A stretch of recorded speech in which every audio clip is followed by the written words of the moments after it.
Om Swastiastu. Assalamualaikum warahmatullahi wabarakatuh. Shalom, nama budaya, dan salam sejahtera bagi kita semua. Sebelumnya, perkenalkan nama saya Nikomang Ayudhya Sinja Dewi dengan tim 24095111026 dari kelas B. Jadi di sini saya akan mempresentasikan case-based learning materi ilmu penyakit dan jamur. Jadi di sini saya mengangkat judul yaitu infeksi campuran Staphylococcus pseudoentermedius dan Staphylococcus aureus pada anjing. Jadi yang pertama kita akan membahas mengenai Staphylococcus.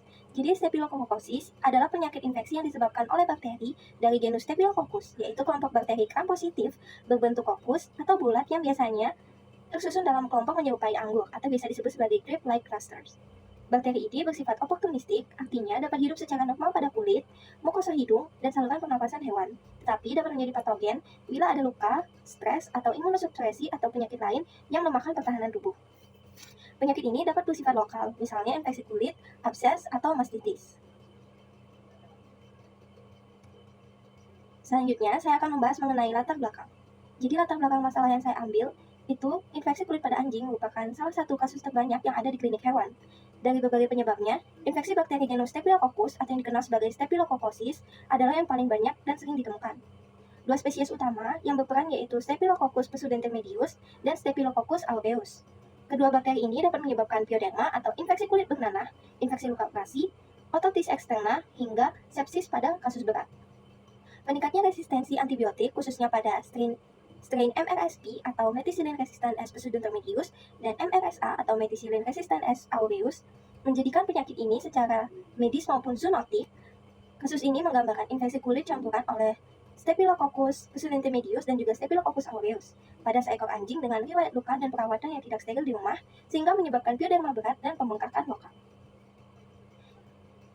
Selanjutnya kita akan membahas permasalahannya. Jadi pada kasus ini, seekor anjing itu dikatakan memiliki luka di bagian punggung belakang akibat garukan selama seminggu. Luka itu tampak semakin parah, berbau, bernanah, dan anjing sering menjilat area tersebut. Sebelumnya itu sudah dicoba dibersihkan dengan alkohol rumah tangga, tetapi tidak ada hasil. Dan pada kasus ini, Staphylococcus pseudoentermedius kemungkinan besar berasal dari flora normal kulit anjing itu sendiri atau infeksi endogen. Sedangkan Staphylococcus aureus itu mungkin berasal dari manusia di lingkungan rumah yang menjadi carrier asal bakteri tersebut atau infeksi eksogen dan zoonosis terbalik. Faktor predisposisi seperti luka akibat garukan, alergi kulit atau atopi, dan perawatan luka yang tidak steril menciptakan kondisi ideal bagi kolonisasi bakteri. Lapisan pelindung kulit yang rusak itu menyebabkan mikroorganisme mudah masuk ke jaringan dermis dan folikel rambut. Jadi, selanjutnya kita akan membahas mengenai Staphylococcus pseudoentermedius. Jadi, Staphylococcus pseudoentermedius itu merupakan bakteri gram-positif yang berbentuk kokus dan biasanya tersusun dalam kelompok menyerupai buah anggur. Bakteri ini bersifat koagulase positif, katalase positif, dan fakultatif anaerob, yang artinya dapat hidup baik dengan ataupun tanpa oksigen. Secara alami, Staphylococcus pseudoentermedius itu merupakan flora normal pada kulit, rongga hidung, mulut, dan saluran genital anjing serta kucing. Dan dalam kondisi normal, bakteri ini tidak berbahaya. Namun, jika terjadi penurunan imunitas atau adanya luka, alergi, infestasi parasit, atau gangguan hormonal lainnya, bakteri ini akan dapat berubah menjadi patogen oportunistik. Jadi, di gambar tersebut merupakan gambar Staphylococcus pseudoentermedius yang terdapat pada luka anjing. Next, kita akan membahas Staphylococcus aureus. Jadi, Staphylococcus aureus ini merupakan bakteri gram-positif yang berbentuk kokus. Biasanya itu tersusun dalam bentuk kelompok menyerupai buah anggur. Bakteri ini bersifat koagulase positif, katalase positif, non-motil, dan tidak membentuk spora. Staphylococcus aureus sendiri itu mampu tumbuh baik secara fakultatif anaerob, yang artinya dapat hidup dengan ataupun tanpa oksigen. Pada media agar darah seperti pada gambar di samping, koloni bakteri ini tampak berwarna kuning keemasan atau aureus dan sering menimbulkan zona hemolisis beta atau hemolisis sempurna yang menjadi salah satu ciri khasnya. Dan secara alami, Staphylococcus aureus merupakan flora normal yang terdapat pada kulit, mukosa hidung, dan saluran pernafasan atas manusia maupun hewan sama seperti Staphylococcus pseudoentermedius. Next, kita akan membahas mengenai gejala klinis yang dialami oleh hewan.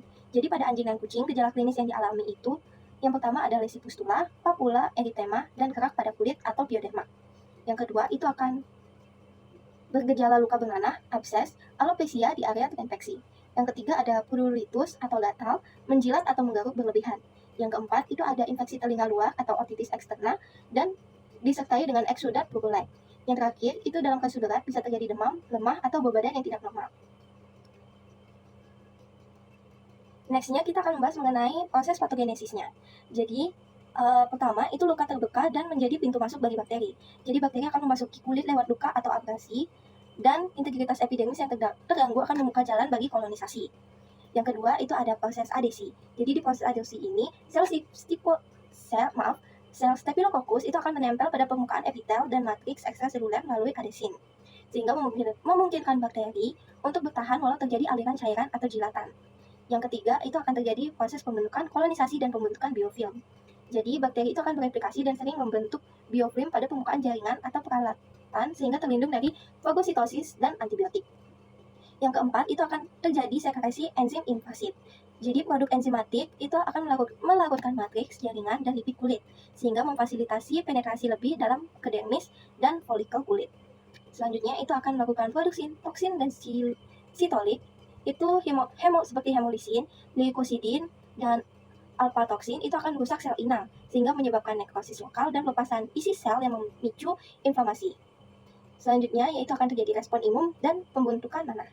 Setelah itu, infiltrasi neutrofil dan pelepasan mediator inflamasi itu akan menghasilkan nanah dan gabungan bakterisida dan jaringan mati yang tampak sebagai pustula atau abses klinis. Selanjutnya, itu akan terjadi perluasan lesi atau komplikasi. Jadi pada tahap ini, jika tidak terkontrol, infeksi itu dapat meluas dan menjadi selulitis, abses dalam, atau menyebar hematogen, seperti sepsis pada kasus berat. Dan yang terakhir, itu akan terjadi persistensi dan resistensi.